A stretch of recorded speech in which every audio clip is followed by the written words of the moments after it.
poverty is a marker of generational poverty from like an economic standpoint. So that's why. Yeah, that's why I was like, I'm going to launch a crusade. That's why we got these little. That's why you got your pin. Stop the 44%. Erie, Pennsylvania has a 44% child poverty rate. One of the highest in the nation. And that is incredible. State average, you said, was 17%? And the national average, 17 as well. Wow. What are we doing? That's fucking almost, up. Yeah. How are these kids? Oh, yeah, can I swear on Yeah. this? Oh, okay, yeah. good. Yeah. Okay. As long as you're As okay long with as you're that. cool with Yeah, it. absolutely. Yeah, but we are fucking up. That is not cool. No. How are we supposed to build a positive city with like good things going on with a 44% child poverty rate? You can't. Get everyone out and gentrify is what the current plans are, and I'm not going to let that happen. That's what it looks like a lot. In my head, I don't want that to be it, but that's what it really looks like downtown. And it's very sad because I don't think that like Erie has, I see all these new places opening up and I'm like, is this really sustainable? Like long term? There's already these places leaving the food hall and people getting kicked. Well, I don't know if they're getting kicked out of Richford Arms yet, but I imagine that's like any day knock now. on the door, yeah. Right. That's my concern it too. looks beautiful too, which is, I don't know, sad in its own way. I was down at the food hall the other day, and I was like, this just doesn't fit in right. Like, how do I explain it? Well, it's the gentrification thing. It's like I didn't go downtown for a few years, you know, just no reason to go down there. And then I went down for the first time in 2021, I want to say. It was like, you know, once things started to like lift a little bit with the COVID mandates and everything.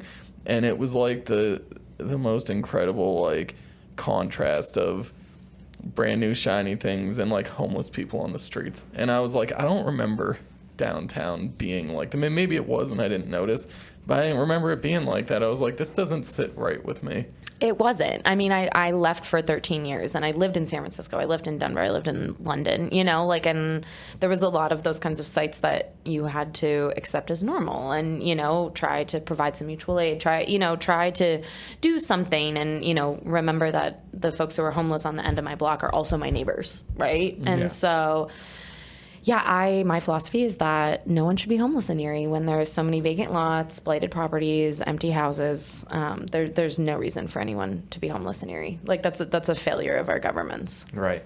And homelessness is such a continual problem too, because it's like somebody on the podcast a while ago described it like cutting the grass. Like you gotta keep cutting the grass because new things are gonna happen, new things are gonna arrive, people are gonna fall on hard times, and that's just a reality of the world. Yeah. And seeing them grow in population and have a more of a presence downtown is really not the look that we want to see down there. And like these are humans. Like these are people who need care, and most often it's around substance use, it's around mental health. Like there's so many points of care that is needed. And we are a resource-rich city, and then a massive disconnect for connecting the people to the services that they need. Right. And like, where's the navigators? Where's the caseworkers? Where's the street outreach team? Like, where is all of that? You know, in my past job, I thought about that a lot, like the street outreach and how much it was like a joke around the office, but really it's something that very much needs to start like happening. And people not showing up to appointments and not making the things is really like a failure in multiple different levels. You know what I mean? It's case management. It's like a lot of people don't have like these basic skills that you or I or others really take for granted, like scheduling and time management and transportation. Like, why is it that our only low fare transportation option is a 9-page form to state that you have a disability? That means you have to have healthcare access to go to a doctor, to fill out the form, the time to get there and everything. Why is there not just a blanket low income fare if you're on Medicaid, if you're on TANF, if you're on SNAP?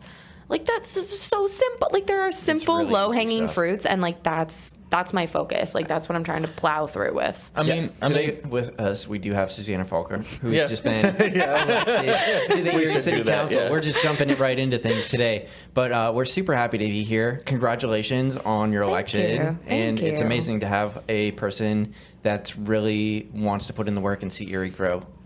Yeah, I believe in it. I love it. I'm happy to be home, and I'm going to do everything I can to make Erie an Erie that works for all, not just for some. Awesome. It needs to work for everybody too, because a population or a city like Erie really needs people on all different levels all the time for it to be able to function appropriately, or it's gonna be a mess. Yeah. Yeah. And there's certain cities that have done this like really well, and there's other cities that I feel like have not done it very well.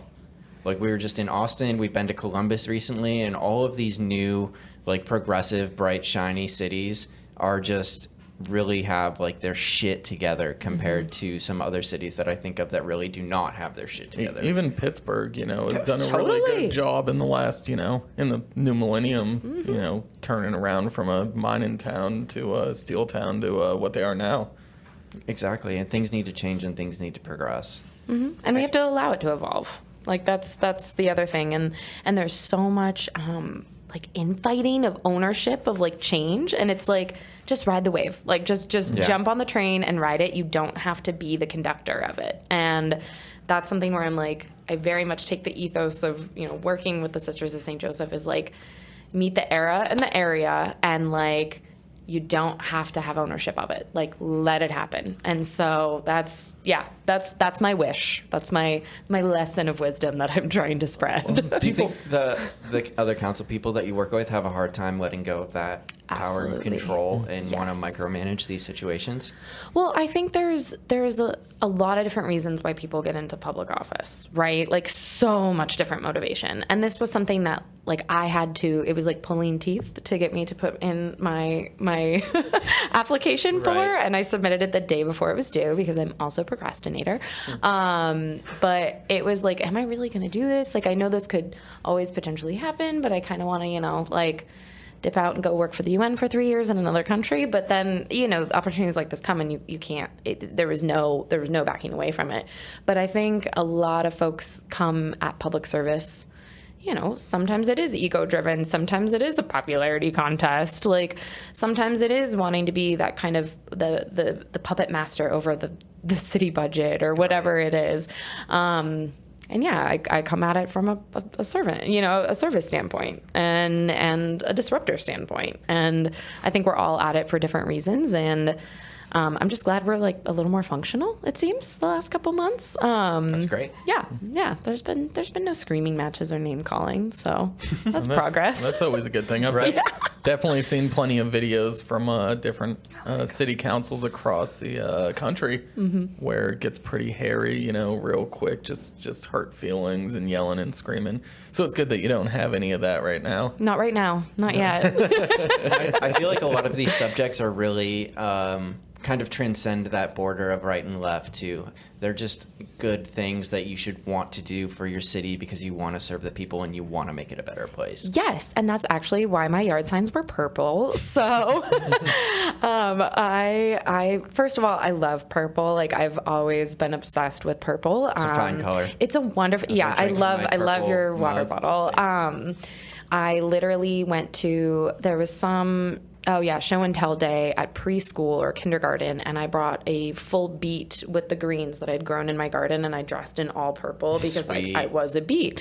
And so, people in the Dems party were like, you gotta do blue, you gotta do blue, you gotta do blue. And I'm just like, I'm just not a blue girl. And also like the things that my like top 3 issues like should be bipartisan. Like housing is a human right. We have to do something about child poverty. We need improved mental health services. Like it's pretty basic stuff that I think everybody should want to get behind, I would think. I would really hope so. Yeah.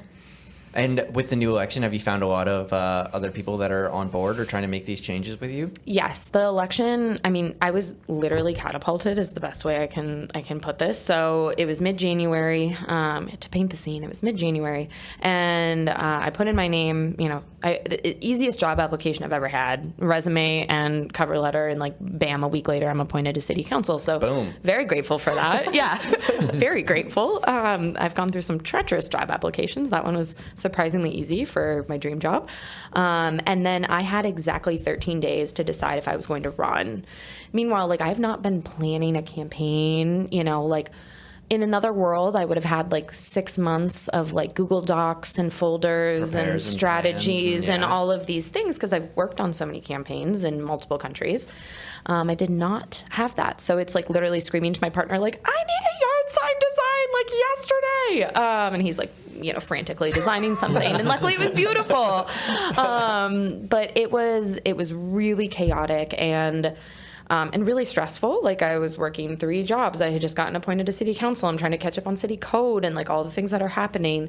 But I was so grateful with the people who just, folks who I reconnected with, from my past, having left Erie when I was 18, and then new folks and college students who came out and were canvassing for me. Like awesome. it was amazing. It was amazing. And so like just today I had lunch and separately ice cream with 2 people who, I got to know through the election season. So it was beautiful. And I think it brought a lot of folks together. And I hope that I can, instill some sense of hope that it doesn't always have to be the same way. And I think there's a lot of us, our kind of cohort of candidates who have become friends through this who feel similarly. Yeah, definitely. Rock seemed to have like a really positive experience. Yeah. He was on the show, I don't know, a couple months ago, right before the election actually happened. And it seemed like there was a really positive movement amongst the people that were already in city council and the people that were running for city council to really try and make some positive changes. Yes.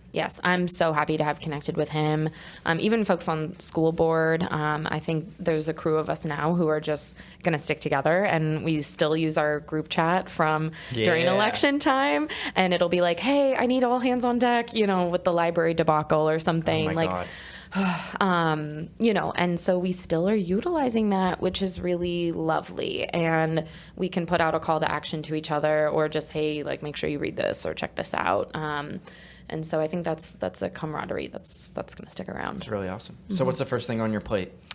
First thing on my plate, it gets shuffled around, right? Sure. And so right now, the most pressing thing on my plate, just because we're coming out of Pride Month, July is Disability Pride Month, we just had the whole censorship disaster at the library at the county level, but the library resides in the city, so I take it as a city issue as well. And so I want to be as proactive as possible. So I'm looking at other cities and counties and states who have taken the opposite approach as Texas and Florida and decided to be sanctuary communities and declare always having access to gender affirming care and being a safe place for LGBTQ plus families. And so Erie already is a welcoming city designated for new Americans and refugees. And I think so many people in the region, and I've talked to so many folks who are from Crawford County or, out in the sticks of Erie County who are like, yeah, city of Erie is already my sanctuary city as a queer person. So I had the honor of being down in Harrisburg on Thursday for Governor Shapiro's Pride reception. So I was repping Erie down there. Thank you very much. It was really exciting. The wildfire smoke was so bad, but the garden was beautiful. And I met lots of mayors and council members, fellow queer and activists, folks from around the state. And I told Governor Shapiro, I'm working on this. There's Tallahassee, Kansas City, West Hollywood, and I'm going to try to make Erie the next sanctuary city in the U.S. So we need to grow our population, and these families deserve better. Like, those are our fellow Americans, not to go full LBJ on us, but that's how I think of it. Like, they deserve somewhere safe to land. I read a book recently that described the queer gay community as often our front lines people who get sent to poorer neighborhoods and revitalize this. And I can think of so many examples where gay people moved into a neighborhood and instantly raised all of the property value. People want to move in there now. People want to live there. So I think this is just really a wonderful idea, and exactly, it's a great group to want to attract here. Of course. Yeah. Is it like structurally, is it like no, it wouldn't be seamless, but having us already be a sanctuary city, does that just make it an even easier process to do it with the LGBTQ plus community as compared to like refugees? Not really. So it's going to have to be a couple series of ordinances, right? And so Pennsylvania at the state level doesn't have the full protections we would hope for non-discrimination based on sexual orientation and gender identity. So first we would have to do some like base level human rights ordinance, right? Non-discrimination, public housing, employment, all those kinds of things. So we do a pretty good job at the county level, at the city level, but we need to do better at the city level since the state doesn't have those laws yet. Hopefully we pass the Fairness Act this year. It's been on the table for 20 years now. Wow. Since Shapiro was in the state legislature. So so that would kind of be the first step, and then the next step would be the sanctuary declaration, which doesn't necessarily have legal binding, and I'm still digging into that a little bit more and working with a couple attorneys on what that would actually mean, and like what would enforcement look like, right? And so like how to ensure, and I'm also a public safety liaison, so it's my job to communicate with the police department, with the fire department, in my city council role. So like ensuring that any hate crimes, things like that, like we're tracking, we're doing, we're taking things as far as they need to go so that folks are protected at all levels. So yeah, I think, a couple of different layers to it. It's an onion, but. Does Erie have like the support for the LGBTQ plus people? I know that like the congregation site has always been like the zone. And not that I don't love the zone or think that it's great or amazing or appreciate the things they do, but does Erie need someplace that's a little bit more family friendly? For LGBTQ plus people to meet and receive education. And that should be the library. The library? That should be the library. Or Compton's table. Yeah. Or, I feel like Federal Hill is like a area that's definitely, a good congregation type space as well. But they need the actual site, you know what I mean? Yeah. And the library is a great solution for that. Right. We just need to take over a coffee shop is what needs to happen, I think, at this point. Yeah. Somewhere, you know what I mean? And I'm sure that there are lots of businesses that would be willing to like support that kind of movement too. Yeah, and it's been such an outpouring of love, and I was the first elected official in the city or county to speak out about the library, and I think I might still be the only one, which is unfortunate. Yeah. Just so everybody knows. Yes. Can you give us a little background on what happened at the library? Yeah. So about 2 weeks ago. Probably a little bit longer than that. A little longer than that, though. 3 weeks ago at this point. Well, we work in the multiverse here, so it might be a little bit longer. Oh, it's a long time. So, in a galaxy far away. I forgot about that. Sorry. No, it's all good. Sometime in mid-June. There you go. During Pride Month. There was instruction it's still unclear, but by the library director to the children's librarians to either put the Pride display in a less visible place or to remove it altogether. And thankfully, the librarians are literally leading the resistance, and they said, screw it, we're taking down all the displays, not just the Pride display, all the displays in the children's section. And so I guess the idea was like, if we're not celebrating Pride, we're not celebrating any denominational anything, any holiday, any whatever, nothing, because we're a public place and we separate those kinds of things. Yes, it's a hairy kind of place to be in right now, situation with what's gone on with the Supreme Court many moons ago, possibly. But like, the rights of people, at our highest level are being attacked, and it's got to make it even more difficult to get these things into place. Yeah, I want to be proactive, right? Like, I don't want to be reactive. I don't want there to be, some hate crime that we get on national news for, or some, one of our state reps goes rogue and is, proposing some awful thing in the state legislature. Like, I don't want to have to be reactive. I want to be proactive about it. And I think Erie naturally, throughout the region and definitely throughout the state, is known as a welcoming community. Like, this is a soft place to land. You can get your shit together. You can start a life, you can afford to live a decent quality of life, safe place for kids, all of this. And so there's a lot of work that needs to be done, but just to say like, hey, these families deserve better and they deserve Erie as a safe place to land and figure out where to go from there, because your whole life upturns when all of a sudden, your teenager is a pawn in a politician's game. Like that's sick.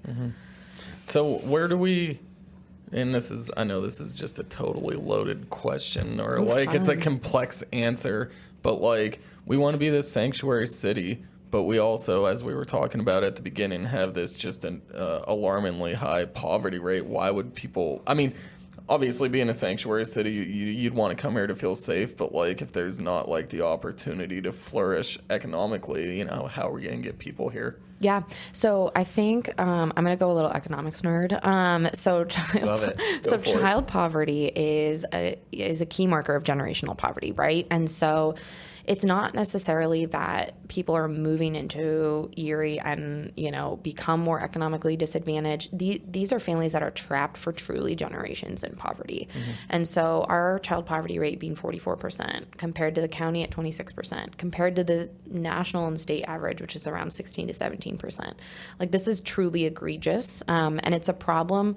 I call it the 90 corridor problem, because like Cleveland and Syracuse and Erie have like the 3 highest child poverty rates. What? Yeah, yeah. So Right like along the Rust Belt. All of that.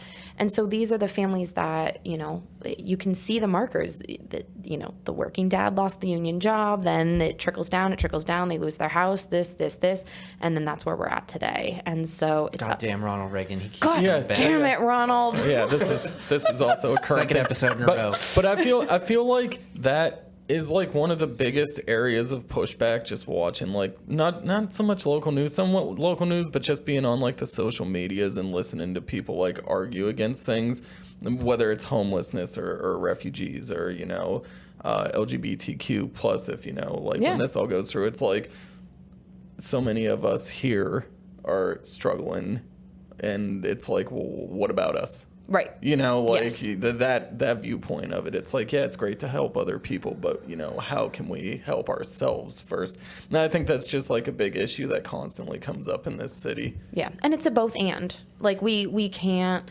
you know, no city of our size, or honestly, I think any city over like probably 10,000 people could say, I am only focusing on the current people who live here, and we will pass no policy that impacts anyone other than the people who already live here. Like we live in a country that it's not realistic. Right. And like we live in a country where you can move easily between states and come and go and all of this. And so I think like having a targeted approach that involves education, childcare, transportation, a UBI, you know, all of these different supports that help families, because kids don't live in a vacuum. They live in families that are existing in poverty. So really focusing on that, but then also saying, well, hey, you know, if you're able to, like, and you can flee Texas, here's a lovely place, and there's vacant lots all over. Come build your, you know, cute little cottage home and be in Erie and contribute to our community. Like, right. I think there's a both and, because we have to fight blight. And when you're a family trapped in poverty for 5 generations, like there needs to be an uplift before that family is buying the blighted house, that's renovating it, that you know, then creates further revitalization and economic development. What about the education piece that comes along with that? And not only like the child education piece, but like the adult education piece, parent caregiver education piece, right? Yes, and the skills education piece, and the like the valuable skills and all of that stuff. Yes, and it's so big, and we have the community college now, which is fantastic.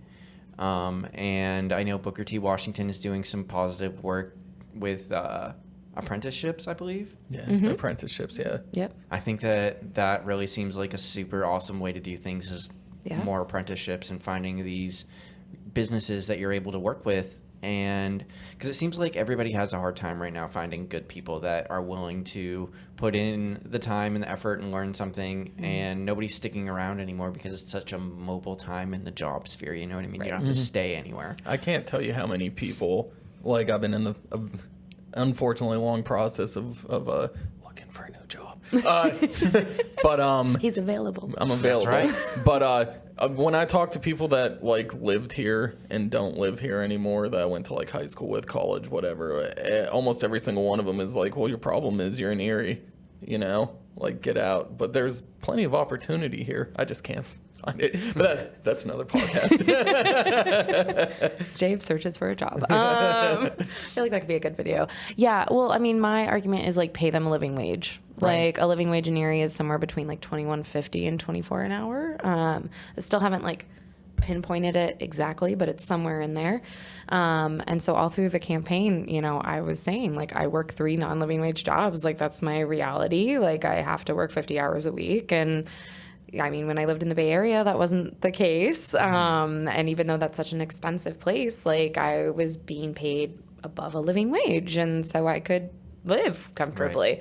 Right. And so I, you know, shout out to WebTech and those striking, you know, for we love unions. But yeah, I want to see more good union living wage jobs, and I'm happy to see all the entrepreneurship and, you know, all of the support around entrepreneurship and incubators and things like that, and co-working space and all of that, like, is so necessary alongside the community college, the apprenticeships, like, yeah. And also just like, you know, ensuring these kids know, like, you don't have to take this traditional route and get into a bunch of debt. Like, let's get a coding academy in Erie. Like, let's get, you know, like, let's get some real, like, future jobs and have them available. What can you as a council person do to make that happen? I will keep my communication open with the chamber and the redevelopment authority and advocate for that as much as I can. Absolutely. I mean, at the end of the day, it really comes down to like developing these partnerships and these networks with people. That way you can find the incentives, you know, what button do I have to push? Who do I have to give what to make this happen? You know what I mean? Right. And I'm glad that you have the willingness to do that, because I feel like in today's era, especially in politics and in so many different things, you really need to have that like strong social network. And I'm not talking about fucking Facebook or Instagram. It's never or Twitter. Facebook. No, it's never Facebook. It's never Facebook. But these social networks with actual people that you actually meet in real life, that you can develop positive professional relationships with and make shit fucking happen. Yeah. And I always joke, like, so I've kind of had a double life because I've existed in, you know, politics spaces, but then I also have this whole other life as a professional ballet dancer and choreographer and everything, which I still teach. That's 2 very different things. It's very different. Such different worlds. So different. And I'm telling you, like, my brain, like, I'm like, it's doing something. But I, you know, and I still teach dance, like through the King Center where I grew up dancing and at Erie Dance Theater. But I would often joke, like when I was living in London, when I was living in San Francisco, like I operate in many different worlds. Mm-hmm. And I really do believe that like we all operate in different realities, right? Like the reality of the kid growing up in the household of 4 generations of poverty is a very different reality than what I live or what we live. Mm-hmm. And so between, you know, the nuns I hang out with and then the kids I teach ballet to and then my council members and then door knocking with, you know, folks and in all these different spaces, I'm like, I feel like I operate in so many different realities just in this little city of Erie. And so if there's anything I can do, like I'm build bridges, not walls. Like that's always been kind of an operating tagline in my mind of like, how can we make connections here? Because there's so much good and there's so many people willing to do the good. They just need some direction. You're like the opposite, like on the same coin, but you're like the opposite of like a CIA agent. That's what I was just thinking. Like, no, because Explain, like Dave, that's please. a first. Because I'm interested. Because like I don't know, I think like a deep undercover like James Bond type. Like you have to be able to like jump into different characters and roles to be able to fit into like the cases you're doing. And I guess it depends on whether you feel like they're doing good work or not. But but like you're kind of doing the same thing. Like you're putting on a whole bunch of different hats, but it's just totally for the good of people instead of maybe like some dark, nefarious purposes. Yeah, right. You know? The CIA has been involved in killing Kennedy. You're not killing Kennedy. I'm not killing Kennedy. I just, you know, want kids to have a future in Erie. Right. So that's right. Other side of the coin. Yeah. You know? But like I love that because like there's a level, like authenticity is such a value to me, and there's like a level of like showing up in all those different spaces, like whether I'm with the governor or I'm with, you know, families that I'm helping navigate housing, you know, getting evicted, you know, they don't know where to call. They call their city council member, and like I'm like, okay, yeah, I'll meet with you. And not every council member will necessarily do that, and so and help navigate them, because again, we don't have enough caseworkers and outreach and all these things. But just trying to show up as the same, same person. You might wear different hats, but yeah, I would be terrible as an undercover agent. I don't know.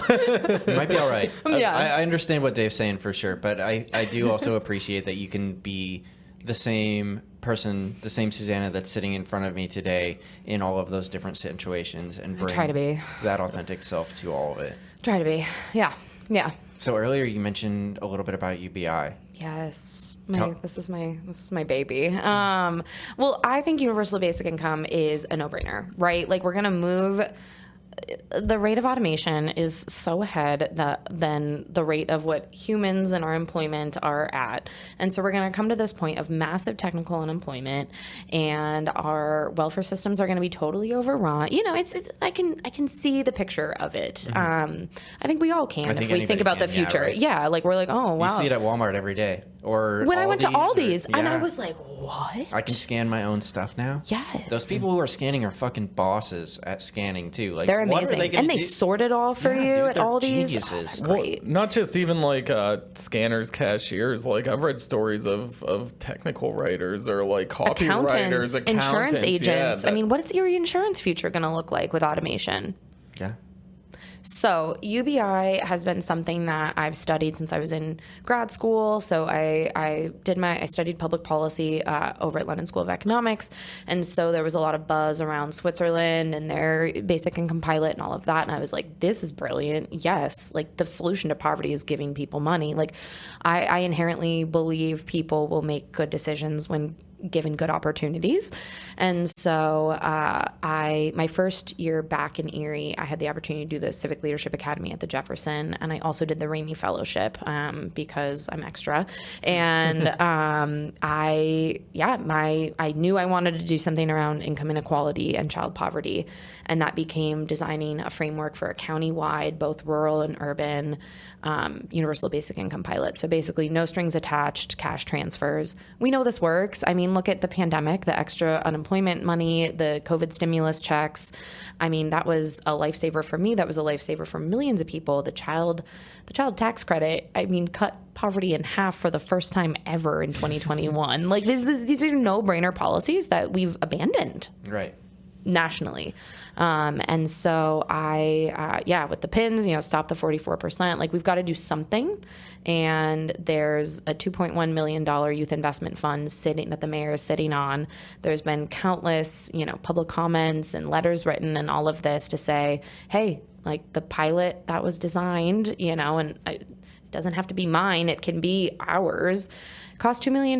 Sure. And so it would give 300 families $400 a month for a year, and partner with Mercyhurst, with Penn West, with Gannett, with all the local universities, look around the economics of it, the sociology, all of that, because studies show it reduces crime, it reduces domestic violence, it reduces, housing insecurity, all of these things. So yeah, I'm all for it, and I'm going to make it happen.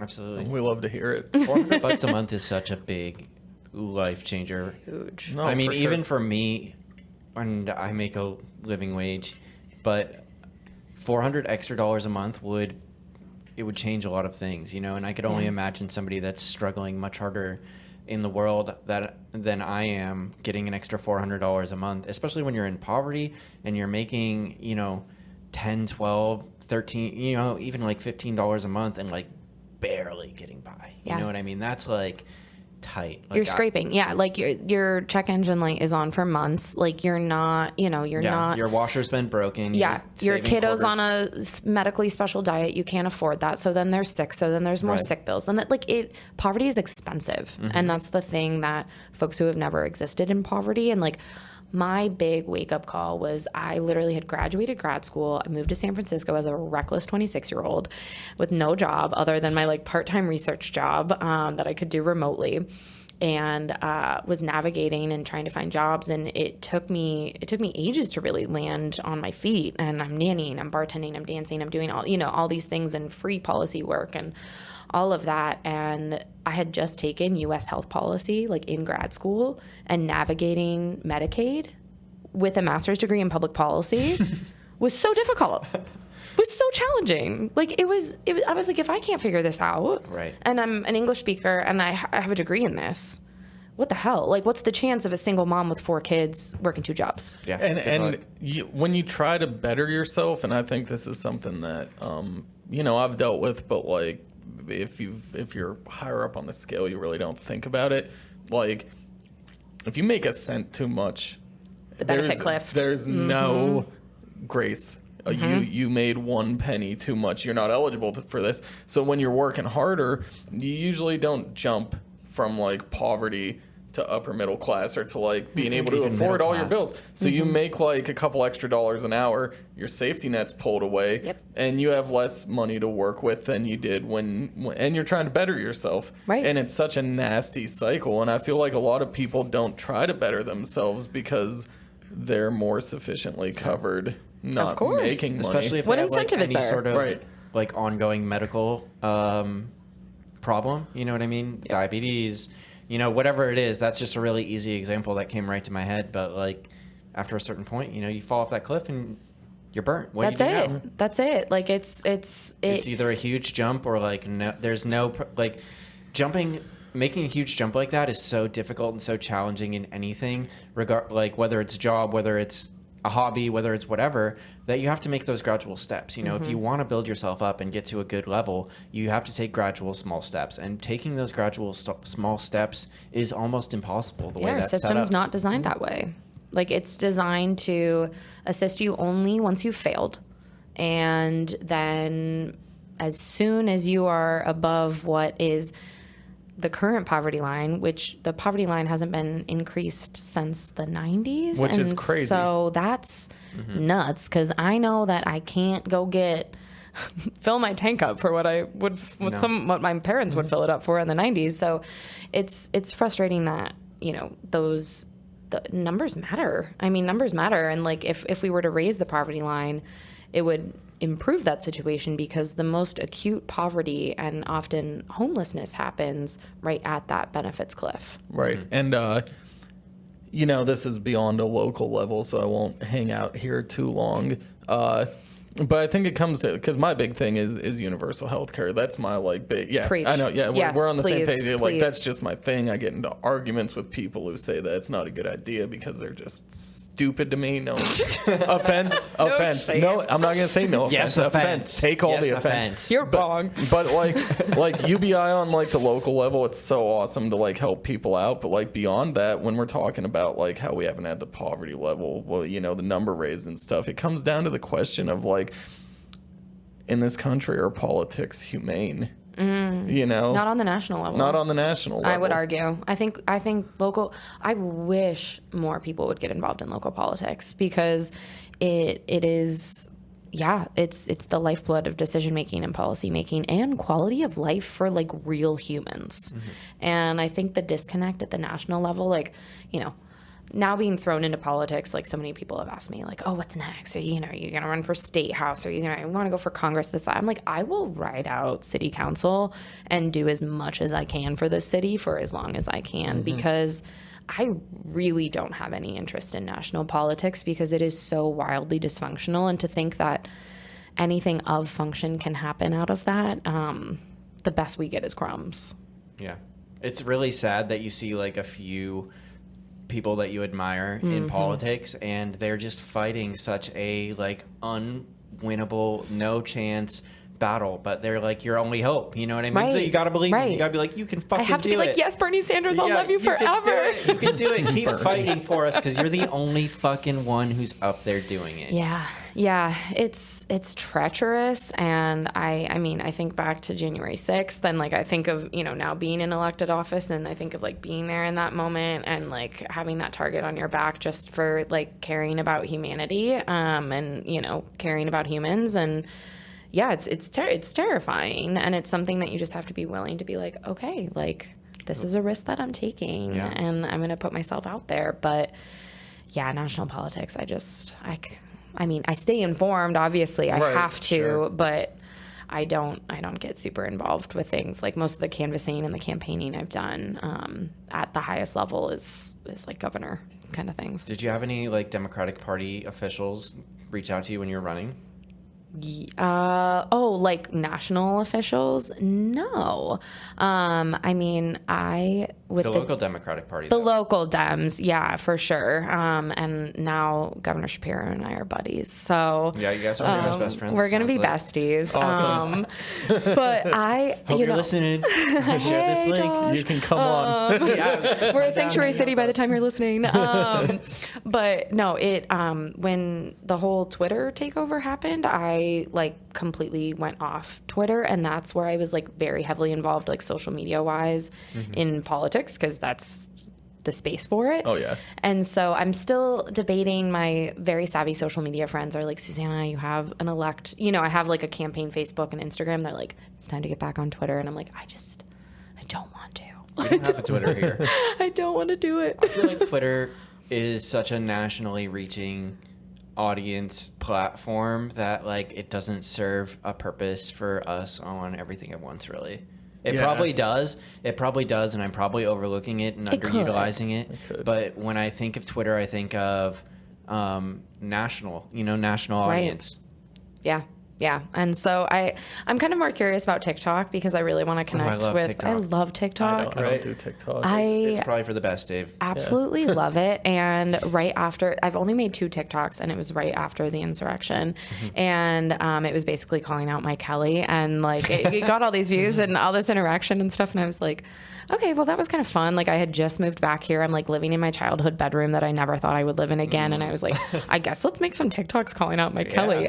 So I might revive that. Yeah, TikTok's a good time. Reddit. That is a national. I've never engaged in Reddit in my entire life. It's a cesspool. It's a cesspool. That's what I've heard. It's not the best, but It's fun. But TikTok, on the other hand, is cool because it'll help you reach a national audience if your stuff is relevant, but you can also reach the local people as well. You know what I mean? Which I think is very beneficial. Right. And the algorithm is just like, they know what I want when I want to watch it. Like with the library thing. And Facebook doesn't. Facebook. Oh, but we are so done with Facebook. Sorry, I'm over it. It's just ugh. No, we're personally done with Facebook. We're not done because we need them right now. We need it. Yeah, like this page. It's a Follow us on necessary Facebook. evil. Ugh. Yeah.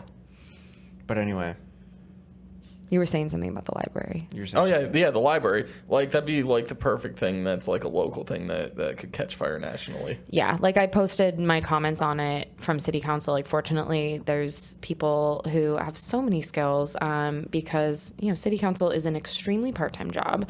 It could totally be a full-time job and could have staff and all of these things, but that is not the case. And so I'm so grateful. A friend of a friend had cut the clip of me speaking out about it at City Council when it first happened, and I put it on my campaign Instagram, and it got like 1,200 views, and it was I got my first death threats, my first DMs. Love that. Yeah, it was great. I was like, wow, really? Just trying to protect queer kids, but okay. And so I was like, okay, if we kind of go this route, like this kind of makes sense for TikTok. So we'll see. TBD. By the time this airs, maybe I'll have my elect Susannah Faulkner TikTok going. She'll be on her millionth follower. Oh my God, I hope not. We haven't got any death threats yet, but I'm looking forward to that day. We do have one bad review. We have a bad review.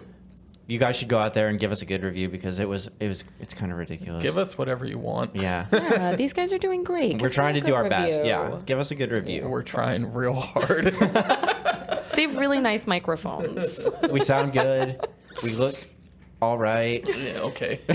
We look better with these pins on, right? on. Yes. Yeah, that really puts us up from like 4s to 7s. Yeah. Anyone who cares about child poverty, like I've like. So there's been about 1,000 of these, I think, printed, and it's like just getting to the critical mass point where I'm like seeing people out and about wearing them who I don't know, and I'm just like, I fucking love you, like you don't know me, but I love you. Like right. It just, I'm like, oh wow, okay, cool, yeah, wildfire, it just catches.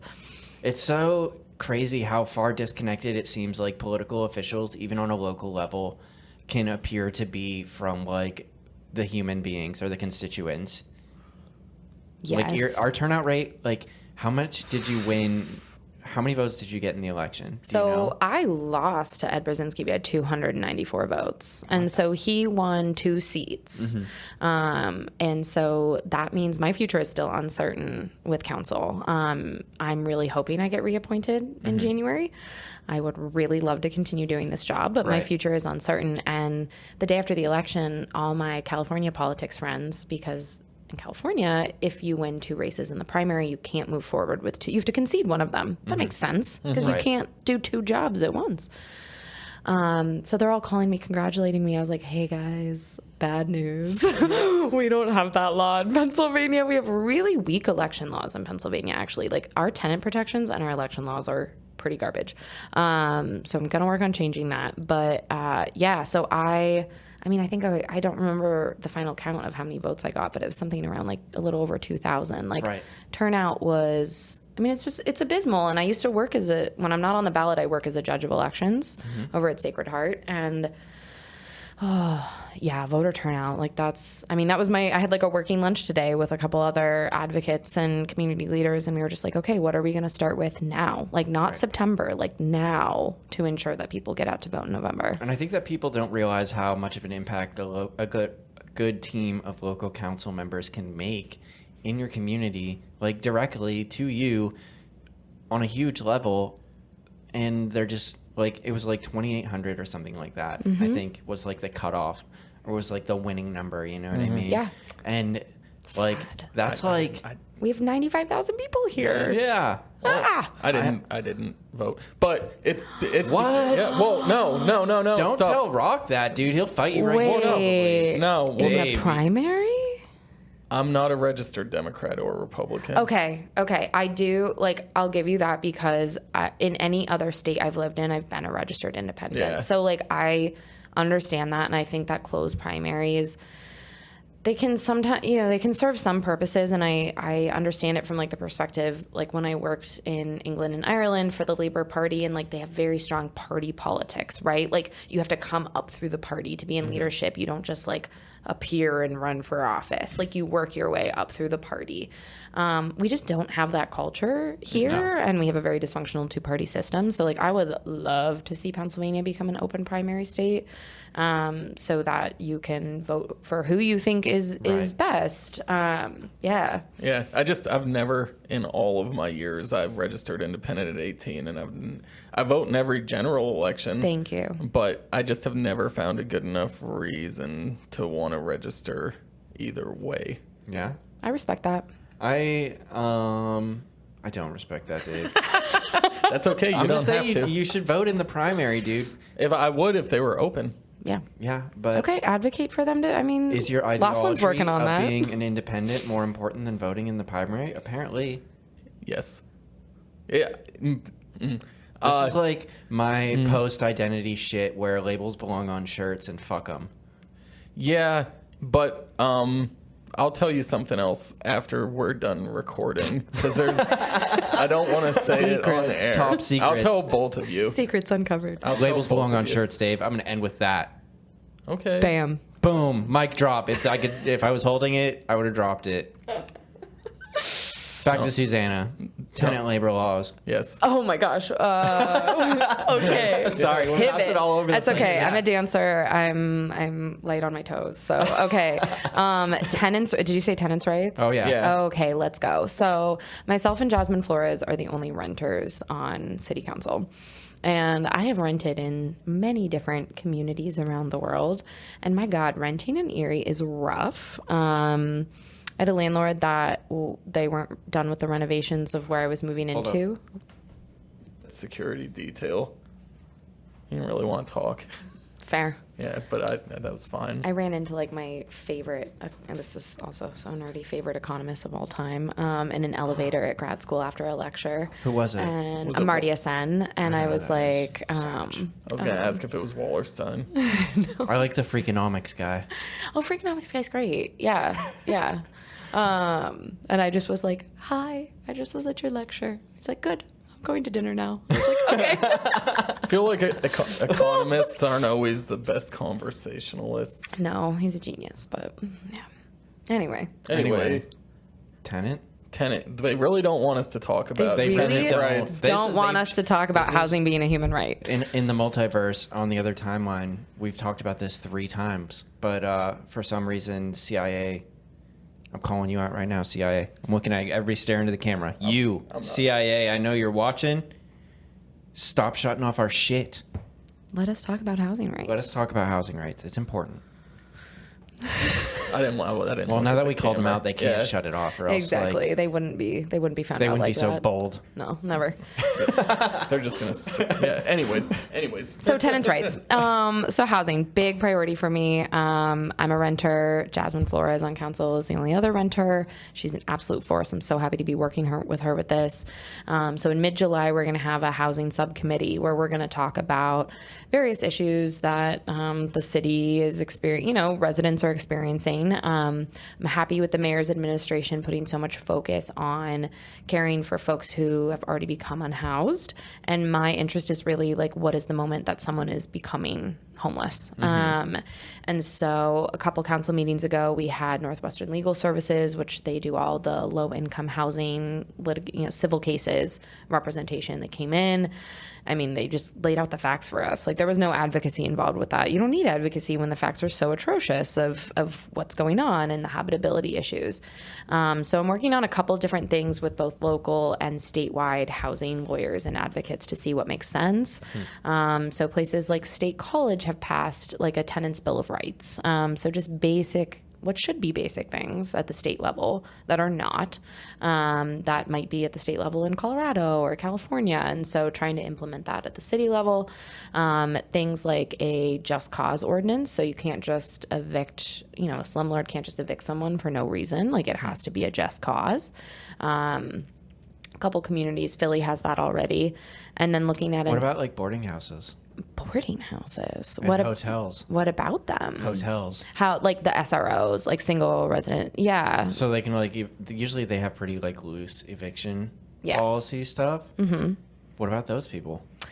Those people, that in a lot of ways is like would be covered by protections. If there's a formal contract, right? Like worship of the written word is so often the case. And so unless there's that formal contract, we could look at what makes sense and what other communities have done, where even if it's a month-to-month situation or a week-to-week, right, at least there's some formal contract, so there can be some tenant protections there. Okay. Like, I'd be really interested in exploring that. Yeah, because that just happened in Mill Creek when they bought up all that area down by At the motel. The motel down yes, there. Yes. Yeah. Mm-hmm.